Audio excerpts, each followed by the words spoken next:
Инфляция деп айтып жатады. Бұл деген нені білдіреді? Халыққа қандай зияны бар? Сол туралы айтайық. Қарапайым тілмен айтып қарайық. Инфляция бұл ақшаның құнсыздануы. Мысалы, қазір менде 1000 теңге бар, оған дәл қазір 10 нан сатып ала аламын. Бірақ бір жылдан кейін оған 10 нан емес, 8 нан түседі. Тағы бірнеше жылдан кейін 8 емес, 5 қана нан түседі.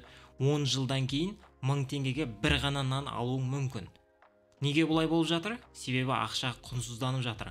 Бұл инфляция деп аталады. Бұнымен соң емес, ақшаның құнсыздануынан қалай қорғануға болады, аздан кейін айтып берем.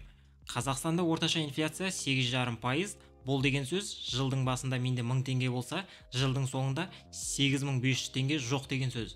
Бірақ шотыңызда ровно 100 000 теңге тұруы мүмкін. Дегенмен оның құндылығы 100 000 емес, жылдың басындағы 91 500 теңгеге тең. Әр мемлекетте ақшаның құнсыздануы әртүрлі. Америкада 2022 жылғы инфляция 5,2%-ның көлемінде. Өзбекстандық сум 2021 жылы 9,98%-ды көрсеткен. Қырғызстанда 2021 жылы 11,2% инфляция болған. Мынау әлемдік картада әр мемлекеттегі ақшаның құнсыздану деңгейі көрсетілген. Қызыл қанша қою болса, инфляция сонша жоғары екенін білдіреді.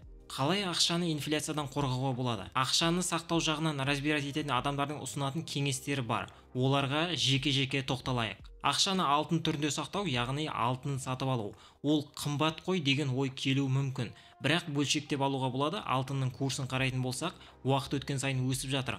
Ол не только инфляцияның орнын толтырады, және ақша да өсіп отырады деген сөз. Ақшаны жылжымайтын мүліктерге салу, үйлер, жер орындар, коммерциялық орындар, бұның бәрі жылжымайтын мүлікке жатады. Әрине, бұндай жағдайда көбірек ақша керек болады.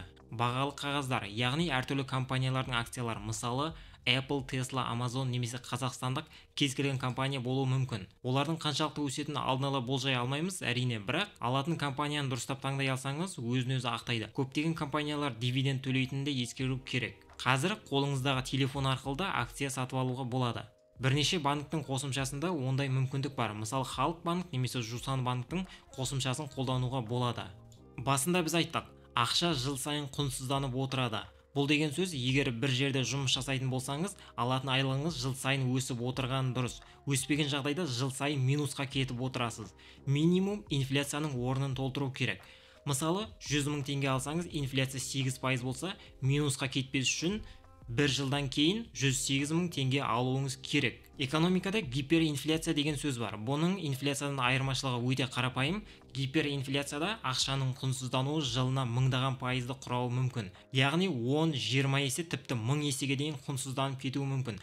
1920 жылы бір ақш доллары 50 неміс маркасына тең болды. Марка неміс ақшасы сол кездегі. Ал 1923 жылы бір ақш доллары 4 триллион. Тағы да қайталап айтайын. 4 триллион 200 миллиард неміс маркасына тең болды.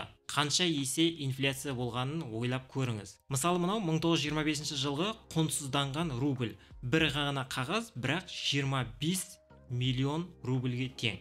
Ал мынау 1923 жылғы Германия маркасы, бір ғана банкнот 100 миллиардқа тең. Ал сіз инфляциядан қалай қорғанасыз? Пікірге жазып қалдырыңыз.